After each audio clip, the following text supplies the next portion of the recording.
Now what's going on here? I reckon this is a blocked nozzle. Now this is actually a common thing that can happen, especially when you're running your pressure washer off tank water, because grime and debris can build up in the jet at the end here. Now fortunately for you and me, it's an easy fix.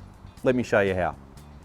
Now all Ryobi pressure washers come with an instruction manual, and on the back of that manual is a cleaning tool. Now this cleaning tool is designed to go into the jet located at the end of the nozzle. All you do is move it around to clear away any debris that may be built up inside there.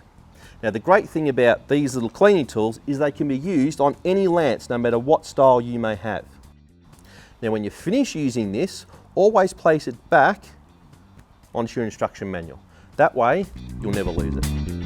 Ryobi, a cut above.